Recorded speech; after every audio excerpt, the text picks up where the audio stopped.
Baik, bismillahirrahmanirrahim. Assalamualaikum warahmatullahi wabarakatuh. Baik, perkenalkan nama saya Rahmawati Anissa Rahim dengan NIM 1062000021. Di sini saya dari Prodi Hukum Tata Negara kelas 1C yang akan memaparkan atau menjelaskan jawaban dari UAS Ilmu Hukum dengan soal yang pertama. Setelah mengikuti perkuliahan pada masa kuliah ilmu hukum selama 1 tahun semester ini, apa yang saudara ketahui tentang, berkaitan, berhubungan dengan materi atau substansi secara keseluruhan? Uraikan dengan sangat jelas presensi pertemuannya dalam bentuk kesimpulan. Baik, saya izinkan saya untuk menjawab yang pertanyaan nomor 1.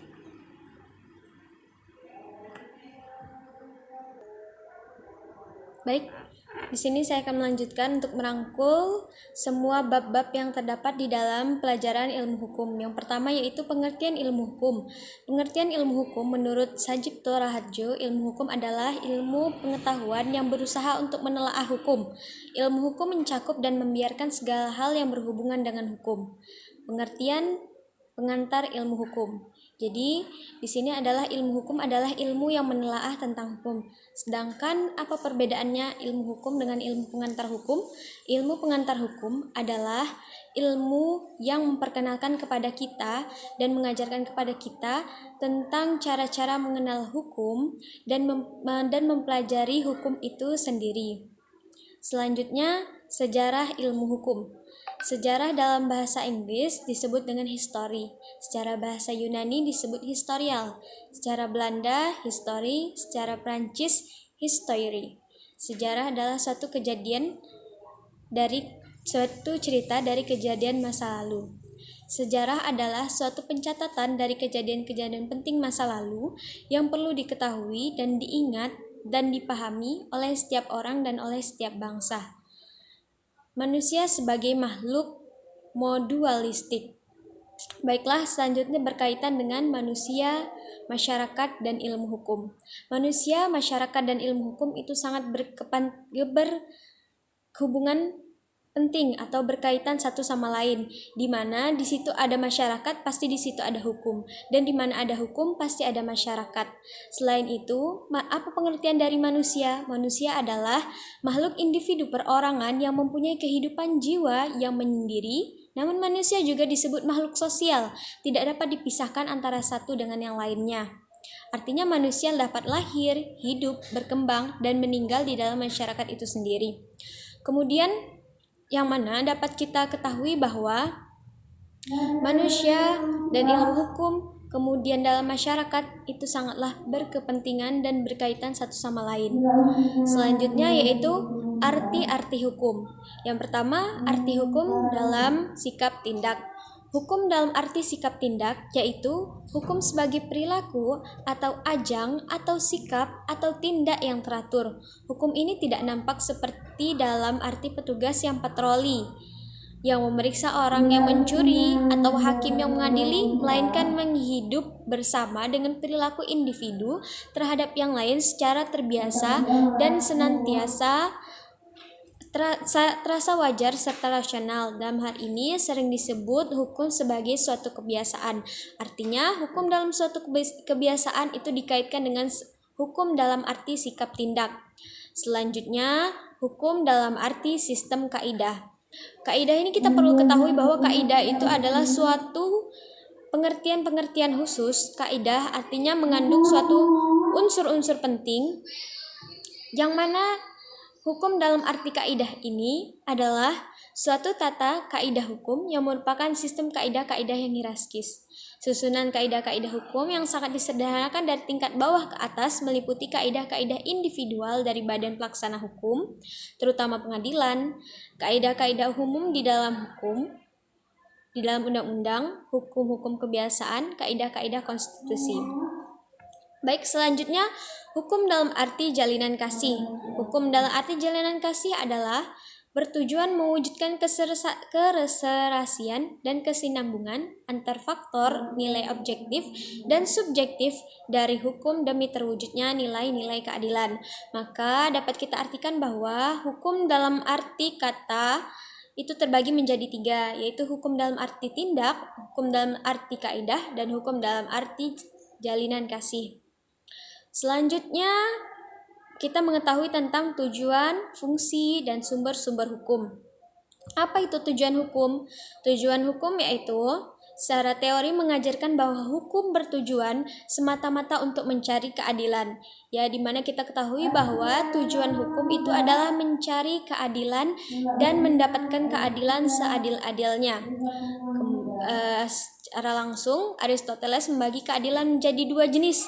Yang pertama yaitu keadilan distributif. Apa itu keadilan distributif? Keadilan distributif yaitu keadilan yang memberikan kepada setiap orang jatah menurut jasanya. Artinya, keadilan ini tidak menuntut supaya setiap orang mendapat bagian yang sama banyaknya atau bukan persamaannya, melainkan kesebandingan berdasarkan prestasi dan jasa seseorang. Maka keadilan yang di sini, yang keadilan dalam distributif itu adalah keadilan sesuai dengan jatah atau sesuai dengan jasa seseorang. Sedangkan keadilan yang kedua yaitu keadilan komunikatif. Apa itu keadilan komunikatif? Keadilan komunikatif yaitu keadilan yang memberikan kepada setiap orang jatah yang sama banyaknya tanpa mengingat jasa masing-masing. Artinya hukum menuntut adanya suatu persamaan dalam memperoleh prestasi atau suatu hal tanpa menghitungkan jasa masing-masing. Maka di sini dapat kita ketahui bahwa keadilan komunikatif itu tidak pandang bulu, tidak pandang jasa, tidak pandang orang, siapapun itu dapat berlaku keadilan tersebut. Selanjutnya, pembahasan selanjutnya yaitu hak dan kewajiban. Apa itu hak dan kewajiban? Hak adalah izin dan wewenang yang diberikan oleh hukum terhadap subjek hukum. Hak itu dibedakan menjadi 2, hak mutlak, hak absolut, dan hak nisbi, yaitu hak relatif. Apa itu hak absolut atau hak mutlak? Hak mutlak adalah hak yang memberikan wewenang kepada seseorang untuk melakukan sesuatu perbuatan. Hak mana dipertahankan terhadap siapapun juga. Sebaiknya setiap orang juga harus menghormati hak tersebut. Nah, itulah yang dinamakan dengan hak mutlak. Artinya hak orang atau seseorang untuk melakukan perbuatan, hak di mana mempertahankan siapapun, itu adalah hak setiap orang. Maka itu adalah mutlak dalam diri seseorang. Selanjutnya, hak nisbi. Hak nisbi ialah hak yang memberikan wewenang kepada seseorang tertentu atau beberapa orang tertentu untuk menuntut agar seseorang atau beberapa orang lain tertentu memberikan sesuatu, melakukan sesuatu, atau tidak melakukan sesuatu. Hak nisbi sebagian besar terdapat dalam hukum perikatan yang timbul berdasarkan persetujuan-persetujuan dari pihak-pihak yang bersangkutan. Contoh, dari persetujuan jual beli terdapat hak nisbi atau relatif, seperti hak penjual untuk menerima pembayaran dan kewajibannya untuk menyerahkan barang kepada pembeli. Hak pembeli untuk menerima barang dan kewajibannya untuk pembayaran kepada penjual. Maka antara penjual dan pembeli disinilah hak nisbi. Artinya seseorang memberikan hak kepada yang lain dan yang lain pun memberikan hak kepada yang lain. Selanjutnya, pembahasan selanjutnya pengertian dasar atau konsep dalam hukum. Pengertian dasar atau konsep dalam hukum. Konsep dalam hukum itu ada konsep subjek hukum dan objek hukum. Apa itu subjek hukum? Subjek hukum adalah segala sesuatu yang dapat mempunyai hak dan kewajiban menurut hukum. Kemudian, sesuatu pendukung hak atau kewajiban jadi memiliki wewenang hukum. Maka di sini subjek hukum itu adalah orang yang melakukan proses hukum. Maka pembagian subjek hukum itu ada manusia dan badan hukum. Selanjutnya, pengertian objek hukum. Objek hukum adalah segala sesuatu yang berguna bagi subjek hukum, manusia atau badan lainnya yang dapat menjadi pokok atau objek suatu hubungan hukum karena hal itu dapat dikuasai oleh subjek hukum. Biasanya objek hukum berupa benda. Nah, di sini objek hukum itu adalah berupa benda. Objek itu adalah hal yang dikenakan. Berarti objek hukum adalah hal yang dikenakan dalam suatu hukum. Maka hal yang dikenakan dalam suatu hukum tersebut adalah suatu benda atau suatu perkara. Maka di sini ilmu hukum itu mempelajari tentang tata-tata hukum yang berlaku di Indonesia dan mempunyai unsur-unsur yang dapat membangun ilmu hukum seperti konsep ilmu hukum, sejarah ilmu hukum, kemudian subjek dan objek ilmu hukum, secara pembagiannya ilmu hukum ada berapa. Ini sudah dirangkul tadi dirangkul dari bab 1 sampai bab 14 di dalam video saya yang di sebelumnya. Baik, selanjutnya soal yang kedua. Apa yang bisa saudari petik sebagai suatu nilai atau value pada proses pembelajaran di mata kuliah ilmu hukum ini sebagai bekal kelak di masa sekarang maupun nanti di masa depan, dan berikan satu kritik serta saran yang bersifat membangun yang ditujukan kepada pengajar, dosen yang bersangkutan. Uraikan dengan sangat jelas. Baik, di sini izinkan saya untuk menjawab soal yang nomor kedua, yaitu yang dapat saya petik dari nilai proses pembelajaran di mata kuliah ilmu hukum ini adalah nilai keadilan. Yang mana nilai keadilan tersebut sangat dipelajari dalam ilmu hukum. Selanjutnya, nilai untuk menghargai waktu. Di sini di dalam ilmu hukum kita juga disarankan untuk menghargai waktu dan mentaati semua peraturan yang berlaku. Artinya di dalam ilmu hukum juga mempunyai peraturan-peraturan yang harus kita taati. Maka mentaati peraturan adalah bekal kita untuk di masa depan.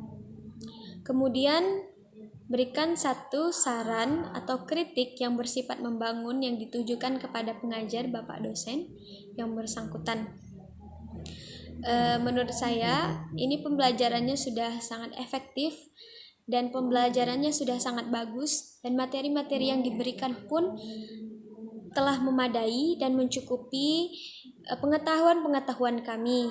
Maka untuk kritik dan sarannya agar pembelajaran kita dapat berjalan lebih lagi, dan untuk kritikan selanjutnya atau saran selanjutnya yaitu hendaknya sebelum kita memulai pelajaran pada pertemuan berikutnya, hendaknya kita membahas atau mengulang kembali pembelajaran yang telah dipelajari, dan mungkin dapat ditanyakan atau adakah yang belum dipahami dari penjelasan sebelumnya atau materi sebelumnya. Mungkin hanya itu yang dapat saya sampaikan. Semoga menjadi perbaikan untuk kita semua. Semoga dengan pembelajaran ilmu hukum ini semakin bermanfaat bagi kita dan menjadi masyarakat yang taat akan peraturan dan hukum. Sekian dari saya. Wassalamualaikum warahmatullahi wabarakatuh.